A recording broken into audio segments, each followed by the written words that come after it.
ഏഴാമത് ഖേലോ ഇന്ത്യ ഗെയിംസിൽ കേരളത്തിന് 25 മെഡലുകൾ. കളരിപ്പയറ്റിലെ 6 അടക്കം 12 സ്വർണവും 5 വെള്ളിയും സ്വന്തമാക്കി കേരള താരങ്ങൾ. കളരിപ്പയറ്റ്, നീന്തൽ എന്നീ ഇനങ്ങളിലെ മികച്ച പ്രകടനമാണ് കേരളത്തിന്റെ മെഡൽ വേട്ടയ്ക്ക് മുതൽക്കൂട്ടായത്. ചാമ്പ്യൻഷിപ്പിൽ 158 മെഡലുകളുമായി മഹാരാഷ്ട്ര 1-ാം സ്ഥാനവും 117 മെഡലുകളുമായി ഹരിയാന 2-ാം സ്ഥാനവും കരസ്ഥമാക്കി. കേരളം 8-ാമതായാണ് ഫിനിഷ് ചെയ്തത്. ഖേലോ ഇന്ത്യ യൂത്ത് ഗെയിംസിൽ തിളങ്ങി കേരളം. ബീഹാറിൽ ഈ മാസം നടന്ന 7-ാമത് ഖേലോ ഇന്ത്യ യൂത്ത് ഗെയിംസിൽ 12 സ്വർണവും 5 വെള്ളിയും അടക്കം 25 മെഡലുകളാണ് കേരളം നേടിയത്.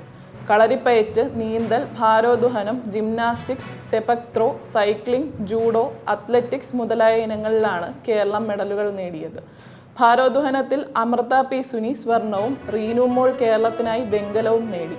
അരുൺകുമാർ ജയന്റെ കീഴിൽ പരിശീലനം നടത്തുന്ന വർഷ ആനന്ദ് നായർ ജിംനാസ്റ്റിക്സ് ബാലൻസിംഗ് ടീമിൽ സ്വർണം നേടിയപ്പോൾ തിരുവനന്തപുരം DJ സ്പോർട്സ് ക്ലബിൽ D ജയകുമാറിന്റെ കീഴിൽ പരിശീലനം നടത്തുന്ന മിൻഹാജ് എസാജ് ജിംനാസ്റ്റിക്സ് ഫ്ലോർ എക്സസൈസിൽ വെള്ളി മെഡൽ നേടി.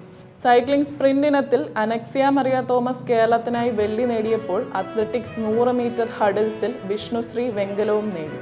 200 മീറ്ററിൽ നിവേദ് കൃഷ്ണയും 4x100 മീറ്റർ റിലേയിൽ കേരള ടീമും വെങ്കലം നേടി. മികച്ച പ്രകടനത്തിലൂടെ അനന്യ S ലോങ് ജമ്പിൽ വെള്ളി മെഡൽ നേടി. ഇന്ത്യയിലെ വിവിധ ഭാഗങ്ങളിൽ നിന്നുള്ള 5000-ത്തിലധികം യുവതാരങ്ങൾ മാറ്റുരച്ച ചാമ്പ്യൻഷിപ്പിൽ മഹാരാഷ്ട്ര 1-ാം സ്ഥാനവും ഹരിയാന 2-ാം സ്ഥാനവും കരസ്ഥമാക്കി.